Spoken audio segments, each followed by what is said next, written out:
Hello, dreamers. Welcome to the Dream Stream podcast and YouTube video. My name is Yiskah Koock, and I am your host. And we are having a dream group in our Zoom room. So I'm just waiting for other guests, and I will welcome them in when they come. So I told you last time about the Center for Symbolic Studies dream group, but I wanted to tell you this time about another dream group I was very blessed to be a part of, and that was Jeremy Taylor's dream group at Miriam's Well. So Jeremy Taylor is a universalist minister. He's a minister, non-denominational, and he's a dreamer and a writer. Very much an academic, but not in a dull way, in a knows a lot about mythology way. So Jeremy used to come to Miriam's Well in Saugerties every season. So he came, 4 times a year, and it was probably Friday night, Saturday, and Sunday. And I used to go to all of his teachings. And then we at Miriam's Well started our own teacher training mentorship. And I can't remember what we called that, but I really enjoyed that. And it was always wonderful to have Jeremy Taylor visit from California. He was a big traveler to South Korea. I think he had a big dream audience in South Korea.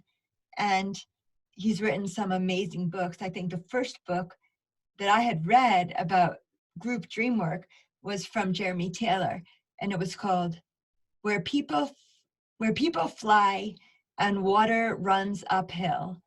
So, and he's written quite a few books since that point. He's passed on now. He died a couple of years ago. So he always was so supportive and ready to write a recommendation or encourage you in your own dream work path. So I'm very grateful that I had all of that wonderful time with Jeremy Taylor, and he is surely missed right now.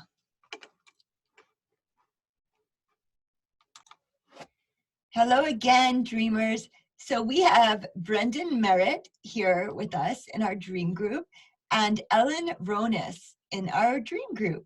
So both amazing dream workers. And I was hoping that we could go around and share either a dream from sleep or possibly a waking life experience that seemed dreamlike, and we can treat that as if it were a dream. We have one more person that may or may not be coming, but if she comes, I'll just let her in. So wanting to all three share and then work on dreams. Okay. Well, I'm Brendan. Basically, this week I had a really, really crazy dream, which crazy dreams are not unusual for me. So, one person commented to me after I had posted about the dream that they wondered if I should get COVID tested. And I was like, why? And I'm like, they're like, well, supposedly it can, cause you to have hallucinatory dreams. And I'm like, actually, I have dreams like that a lot. So I don't know. Yeah, that's been most of my life. I dream in color and I don't dream in black and white. So the dream that I had this week. Sorry, Brendan, do you mean literally? Yeah. About what? Because you were saying you dream in color and not in black and white. But correct. Because I have found just from working on my own dreams for so long that that a dream in color seems to allude to my waking life, and a dream in black and white seems to allude to something historical for me. Huh. So it's like an older factoid.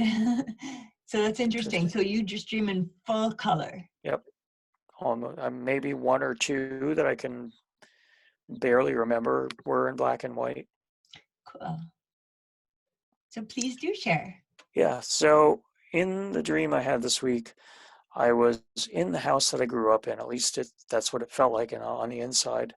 And I was with my mother, who was considerably younger in the dream than she was when she passed. So probably like in her mid to late 40s, I'm guessing, in the dream. And I'm at least in my early 20s at this point in the dream, or a little older. It's hard to tell.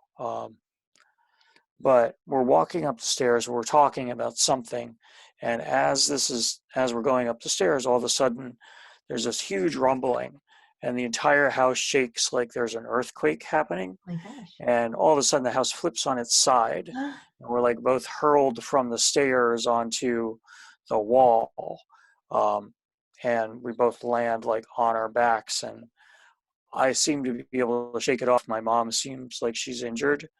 And so we go to get outside, and once we get outside, we're actually in New Paltz on Main Street, and I'm looking for our car, and in across the way there's a gas station, and there's what looks like one of those Plymouth vehicles that's styled after the 1940s type vehicles. That's white, and that's supposed to be our car, but the whole entire front end is smashed in. I think probably from the earthquake, it like got tumbled and went like that. So as that's going on, the wind is whipping around, and it's like a cold storm wind, like a tornado. And I look up at the sky, and I see the clouds are moving incredibly fast, dark gray clouds. And then there are actually some clouds that are solid black, that they look like black smoke, but they're whirling around at such a speed and in a way that makes them seem like they are alive. And a group of them coalesces into the shape that is a giant black hand with eyes and teeth, and no nose, but like obviously like feral animal eyes. And I think all I can remember past that is that there were other shapes forming around it and behind it, and this thing opens its mouth and roars. Oh my goodness. Yeah. Wow. Okay. Yeah. Thank you for sharing. I'd love to work on that later. Ellen, would you like to share something? You were saying your dream life hasn't been so prolific, but perhaps you have a waking dream. Well, I think life is just like the waking dream. I think I just, I always remember a Jungian dream worker person that I worked with for a long time back in the day saying that if you are not remembering your dream, if you're a person who generally does remember your dreams and dreams fairly prolifically, and you're not, that oftentimes it means you're really working your psyche in your waking life. Like you're really working your stuff.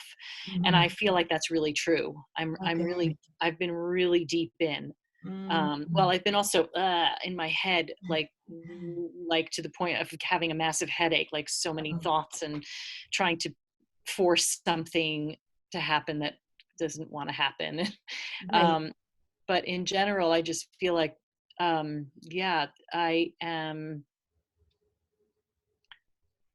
just working. I feel like this pause that we're all having is challenging me to, probably many of us in a way, to just really see what's really true for me about a lot of things. Like, what do I really think about things and feel about things, and who really do I see myself as being, and what does my creativity want to do, and all of that I've always thought about, but never really had the sinking in time for it. So I don't know, I just feel like I'm being challenged a lot in that way, in terms of like ego stuff and old patterns, and this is uncomfortable, really uncomfortable stuff.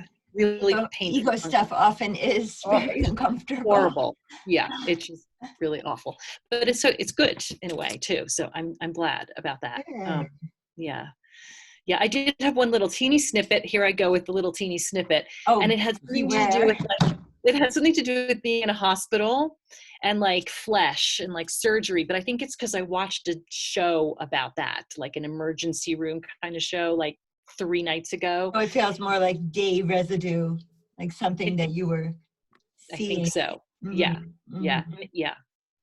Yeah, I'm not watching that show anymore. Yeah, It's like, ugh, Georgia, don't watch. oh, who needs that? Not Right. me. So may I share a dream, and then we'll delve Mhm. into. Please do. So myself and another woman are being held from behind by these two very large women, women with thick arms and like bosom and, holding us from behind. And I say, thank you, mommy. And so then the woman starts rocking me. She starts rocking me back and forth. And I feel as if I'm almost about to fall asleep. And then I also wrote a note that these women are Polynesian women that are just like holding us and rocking us, and myself and another woman. And yeah, it just made me really wonder. Sounds lovely. what were you wondering specifically? I was wondering who were the women holding us, or what attribute do they have? Nurturing, nurturing and brave. I felt they were brave, and real matriarchs. The real matriarchs. So yeah, I mean, my mom wasn't like that. She was not a heavy woman. She was not large bosomed woman. She was slender, and but I say thank you, mommy, to the woman behind me. So I also wonder about that. So, what is your personal association with Polynesian culture or Polynesian women, I guess in particular? Like, what does that evoke for you? Well, I'm thinking of Hawaii, and I'm thinking of I spoke with my friend Michael on an earlier version of the podcast, and he was talking about a sacred mountain that they wanted to put a new sky telescope observatory in, but not just, I mean, it's a huge building that they wanted to build, Yeah, but it's a sacred mountain for the natives. So I guess when I'm thinking of Polynesian woman, I'm thinking of native Hawaiian, or I'm not sure. I think that's what I associate with that. So, what do you associate Hawaii in particular with? What do Well, you think about it? my son's girlfriend is from Hawaii, and she actually just came over today. He picked her up in Virginia, where she had been visiting her uncle, and I had a little romance with a man from Hawaii last summer. Yeah, so it seems very welcoming. Although not right now. He said, nobody come to Hawaii right now. There's a 2-week quarantine if you fly into Hawaii. They're saying nobody can come visit. Nobody can vacation there. Yep. Yeah, it's funny actually. I synchronously heard from a mutual friend of ours who's in Hawaii right now. I love it. Yeah, weird. So did you ever have any exposure to Huna culture or hear of Huna? It sounds familiar, but I'm not sure. Yeah, so Huna is a practice that comes out of Hawaiian tradition, and Huna is kind of used as a word for energy in general, but I guess you could kind of describe it as similar to the idea of the Tao or the Force in Star Wars Oh, philosophy.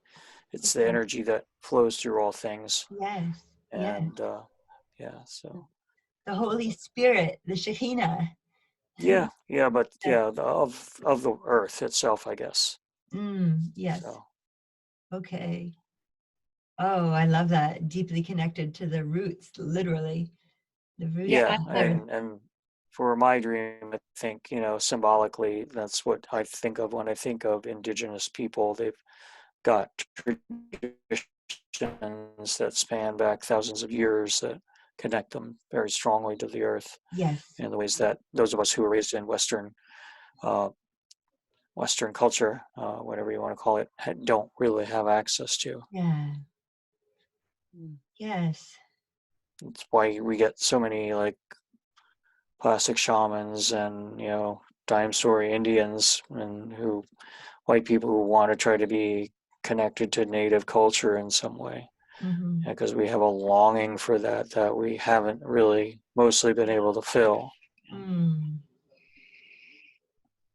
Yeah, for me, it just my hit on it is, without even going into the Polynesian aspect of it, is just like the mama, like I know for myself, I actually had a friend come over last night and we had dinner together outside in our, backyard, and we've both been whatever, distancing and all that. And and I'm like, I need a hug. Like I'm going to literally die if I don't get some physical contact. I need touch. So it was just like, I just melted. And it just made me think of that we're all kind of isolating. And even if we have a partner or whatever, but it's not the same, amount of physical connection and contact. And so maybe it's just like that great mama just rocking you to sleep, giving you a big hug, like the earthy mama. Right. It's almost like the goddess of Willendorf. Remember that? Yes. First, like stone sculpture of like a woman with her belly and her breasts and big boobs hanging. Yeah, it was almost like that, I just felt so cozy. I felt so good and safe. So I like that feeling. I'm happy to keep that feeling in my heart because these are scary times, actually. Yeah, and maybe that was the gift from your unconscious, is to have to, just a gift. Yeah. Oh, I love feel that. a little sweet and nurtured and nice. Yeah. And even when you're doing social distancing, someone is hugging you from behind. Yeah, that's nice. Yeah. Is there anything else that you feel like you want to know about the dream, or anything that's remaining? I guess, I like looking at myself, the dreamer, as every character that I'm dreaming about.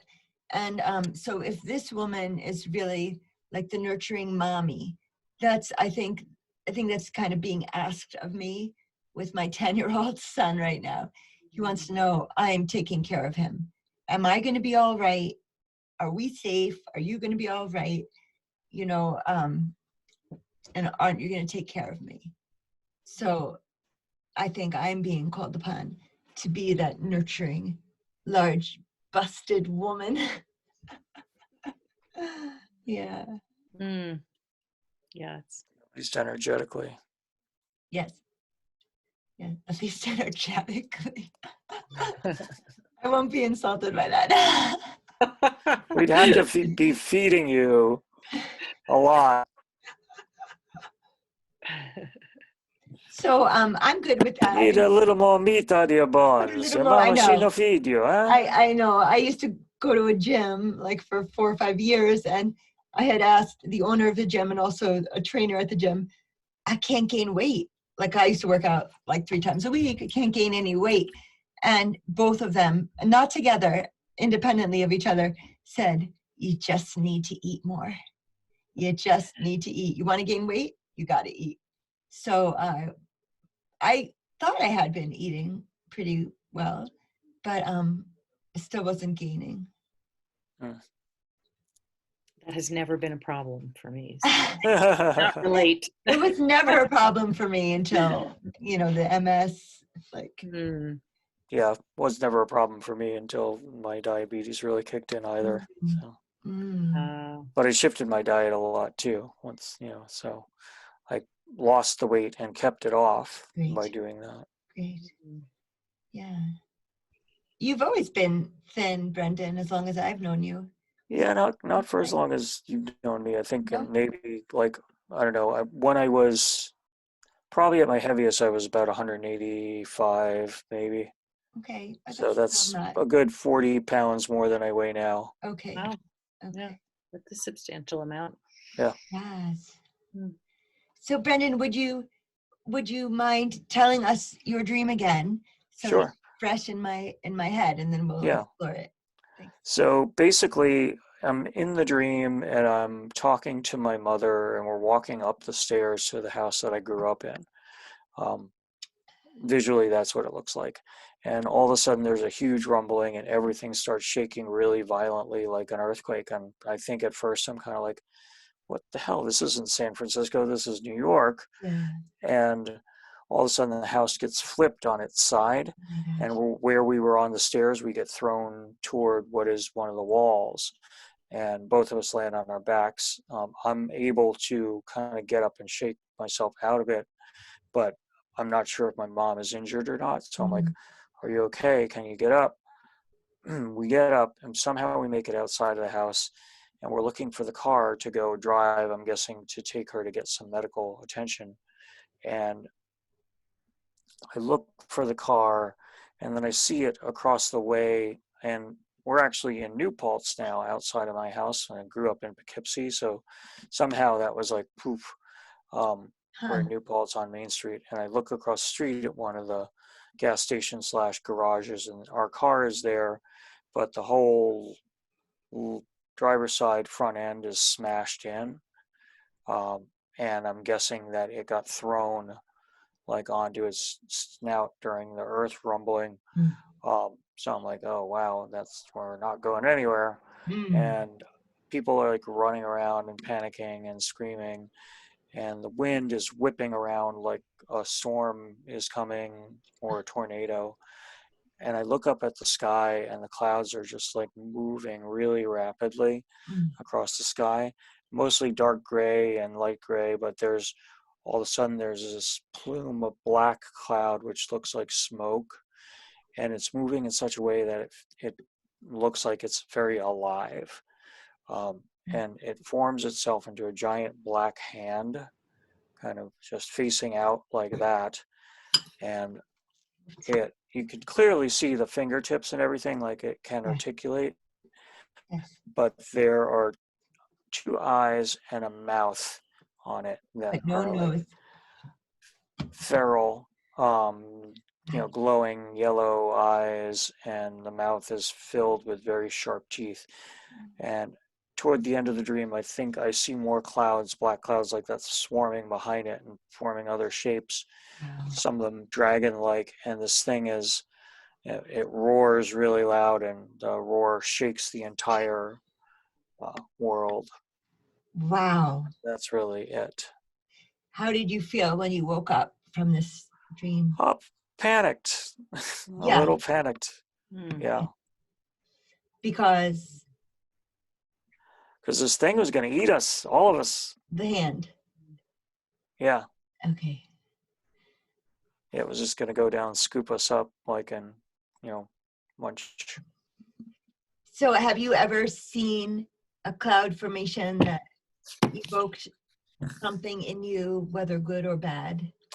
Yeah. Definitely. Over the years, I've done a lot of cloud gazing, and but the one instance that really sticks out for me was being at this festival in Western New York. Actually, the second time this subject has come up today, called Starwood, and the place just feels very magical. It's this over 300-acre property that they have a couple of yearly events on. There's a couple of gatherings. One's called Sirius Rising. There's another one that used to be there called Starwood, which is the one I had this experience at. And I was just looking at the clouds and watching the way that they were streaking by. This area is like prone to sudden thunderstorms and tornadoes, actually. Where is this? Out near Chautauqua, New York. Okay. Chautauqua County, south of Jamestown. North of Jamestown, south of Buffalo. Okay. So close to the Great Lakes, and it's very hilly. And I remember like camping and looking up at the sky and watching these clouds just zipping around, all these different like dark and light clouds, and they seemed, again, like in the dream I had, very alive. And I kept thinking of them as the goblin haunted skies, because it just felt like there were these like goblin air spirits riding the clouds and animating the clouds. Wow. You know what it's reminding me of, Brendan? Did you ever see the show Lost? Do you remember that show? Yeah, I did. My mom, my son's mother was very into that at one point. I remember watching a bunch of episodes and not really ever getting what was going on. Like I didn't watch it consistently enough, and a lot of this stuff was just like, okay, is this all a conspiracy? Are they there being experimented on, or is there something else going on? Is any of this Right. Well, real? you never really know, and you sort of never really find out. Yeah, But there was the black cloud. Do you remember that? Which was no, this monster. I don't actually remember what it was, but it was definitely some kind of an evil thing, and it was a black Wow. cloud of smoke that formed whenever Yeah. something was, there was a darkness coming, and it was like this monstery kind of cloud. Wow. yeah. Um, Well, the closest experience I've had to anything like the black cloud itself in the dream was, I think when I was in my early teens, probably about 14, I had this reoccurring experience of feeling like I was being watched, and it eventually manifested as this like disembodied black form in at night. Sometimes if I was walking, I would feel the wind pick up and I would feel this presence, and it felt like there was this like darkness that was darker than the night dark at further away. I came to a later realization that this was probably like a projection of my own shadow Yes. that I was somehow externalizing and Yes. making it into some sort of manifestation for myself. mhm, Yes. But I can remember being terrified of that. Like, As a mhm. 14-year-old boy. yeah, How yeah, old is Lucas right now? he's 14 now. So Oh, that's interesting. So Brendan's son is the age that he was when he had that experience. That's so interesting. So other aspects of a reality check. So you said it was the house you grew up Yep. in Poughkeepsie, Hmm. okay? And you said your mom looked like she was in her 40s. Right. How old was she when she passed? Uh, 72. She was 72. Yeah. Okay. Yeah, my feeling it's been when we dream of our deceased loved ones, if it's just a dream about the person, it could be sad, it could be like their last days or in pain or whatever. But if it's a dream visit, then they look so young and vibrant and beautiful. I'm not saying that was a dream visit, but that's what it reminded me when you said she was in her 40s, quite a bit younger. I feel like when my mom died at 50, and when she's come into dreams of mine, um, and we're like sitting together and having conversation, it feels like a dream visit. It feels like that. I would love to have another dream visit with my Yeah. And mom. I think like as it relates to your dream earlier, like I think a lot of us being so panicked and kind of like traumatized by what's going on a global level want that mama energy. We want someone to hold us and to love us unconditionally, so I think that dreams around the mother archetypes are going to be coming up for people because they want that Mm, nurturing. Yeah, I think we're needing that. We're really needing, like, could somebody just tell me that this is going to be okay? Yeah. And clearly, we're not getting that from our government. and in less time than 2 years. I mean, that's what it's going to take. Preferably. But even if Preferably. somebody could say for sure that that was going to happen in 2 years, we could at least hang our hat on that. But Right. we don't know that. We never know anyway. We really never ever Right. know that Right. things are going to be okay. Right. But this particularly is like, we're all sort of, it makes me think, Brendan, of being in the house and everything's sort of topsy-turvy, and this Oh yeah. I earthquake mean, and kind of our happen. entire world has been turned upside down on its side. Like it's Absolutely. I mean, every. that's my It's projection yes. Yeah. of that Yes. aspect of your dream, is that it's like the house. And whenever I dream of my old house, the house that I grew up in, it feels that there's something in my unconscious that is that young, or is going back to that time in my psyche to maybe heal something, or to see something that I'm not Yeah. seeing, No, that might be important. I think you hit the nail on the head because some of the work I was doing with my therapist around this dream, like pointed at somehow like the black hand being a manifestation of anger, and it, whether or not it stems from recent or past events, it's something that happened that has left me with this residual anger that's been stored up for a really long time, and it needs some kind of a outlet. It needs some way to be able to be recognized and heard, I guess. Because usually anytime I've done any kind of inner work with something that seemed like evil, bad, demonic, whatever you want to characterize it, once you're able to open up a link of communication with that aspect of yourself that's fragmented away, it most of the time comes from some place of wounding. Like it's wants something, but it wants to be recognized and it wants to be heard.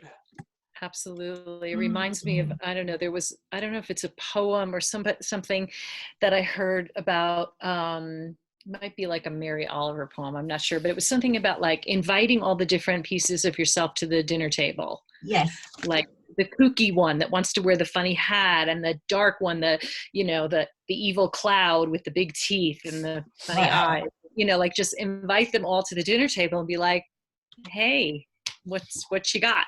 What's up? There's a Rumi poem, Ellen. Sorry, Judy. There's a Rumi poem called The Guest House that's very much about that, inviting all the parts of yourself that you might not want to have as guests in your home. Yeah. So I wonder if that's the one you're thinking of. It might actually be. Yeah, it might actually be. And then I know that I was in a writing group and we did a writing exercise around that, and it was really very fun and also really healing to actually just write about it. Like, these are the characters, these are the things I'm afraid of, and they could be the characters in this dream, or they could be things that have come up in your dream world or your waking world, or whatever, the fears, discomforts, or the oddities, or the places in yourself, or I'll say in oneself, that we don't necessarily like so much, not only the ones that we're afraid of, but also there are pieces of ourselves that we kind of like go, that's where I'm at right now. Don't like that. So these are the people in my neighborhood. In my neighborhood.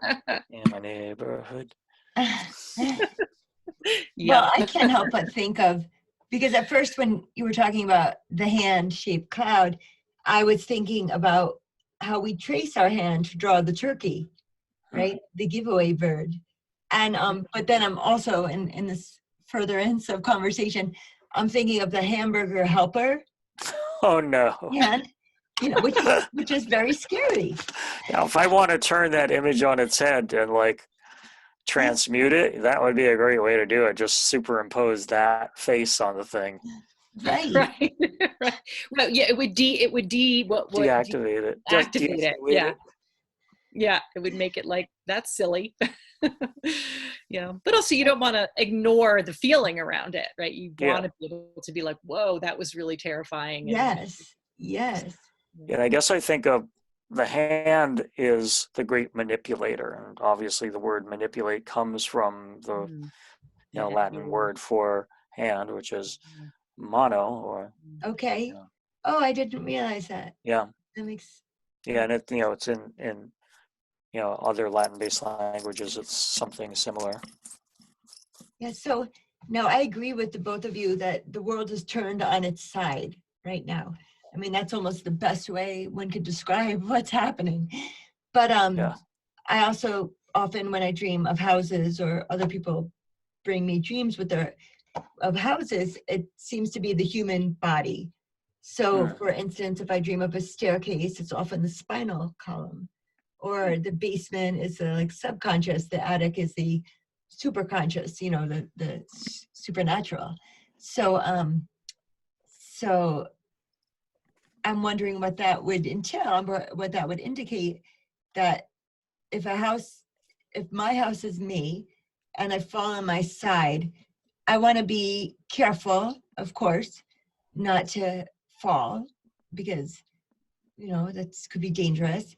And I'm not sure. I mean, I think, was there anything else different about the house that you remember?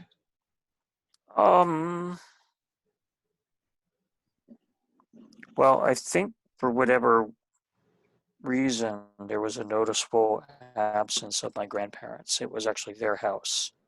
Oh, So that was odd. oh, Because strongly I would normally associate, there were a few times that we were home when they were not home, or at least one of them was home. Where my mother and I were both there at the same time, I guess. yes, Because my mom worked a lot, so I usually didn't see her until later in the afternoon or evenings on most days. And by that point, at least one of my grandparents would have been home, probably. yes, yes. So yeah, that's odd. I don't remember. It felt differently energetically Okay.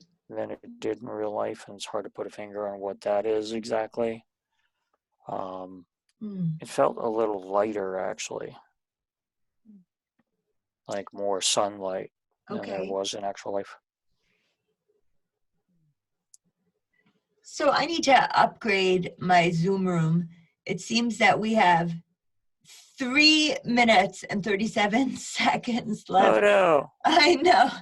I'll do that. I'm just not able to multitask right now and still listen. I was trying to do that. But so I wanted to ask you one other question, Brendan, and then I'm going to ask you how you can honor the stream. And I'll be glad to see if if you might want to ask for future dreams to give more information about that dream. So I That's a like good to do idea. that. Yep. Bring the dream life into its guidance mode. Yeah. Oh, Yeah. that's a brilliant idea. So Ask how for a can you clarifying honor? dream.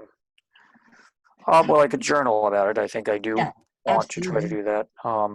And you said you already spoke with your therapist about it, and now we're Yes. all Yep. sharing it. Yes. Wonderful. Is there anything else you'd like to know about the dream? We have 2 minutes and 37 seconds. No, I mean, I think I could also draw about it possibly, because I kind of Oh, yes. maybe externalize that thing and get it out on paper so it's not in my head. Yes. I think that's very smart.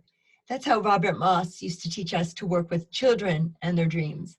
I mean, Oh, it's not a independent idea. I mean, a lot of people say this, but have them draw a picture, because it's hard to write all the words of that, are trying to explain the dream, but drawing a picture of it, and then you do get it out of your psyche, out of your head, and put it onto paper. mm-hmm. Yeah. And it cannot hurt you there.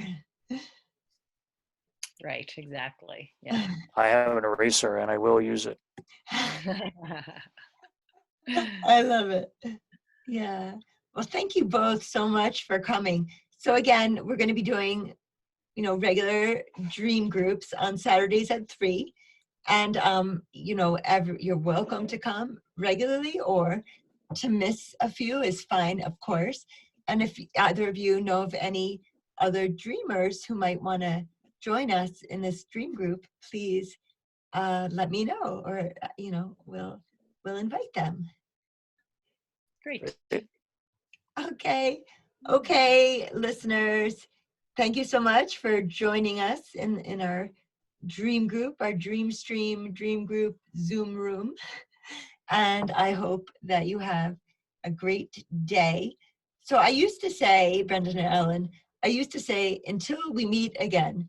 But then I decided after 47 episodes, 48, I don't want to say that anymore as my ending. So I don't really know yet. What would you say, Ellen? Less than 1 minute. Ciao. That's what I said. Oh no. See you next time. I don't know. See you How later, about alligator. See you in the dream world. Yes. See you in the dream world. sweet dreams Wonderful. all? Sweet dreams. That's a good one. Sweet And I dreams. actually found out how to say it in many different languages. Oh, So cool. that's something that we can start incorporating.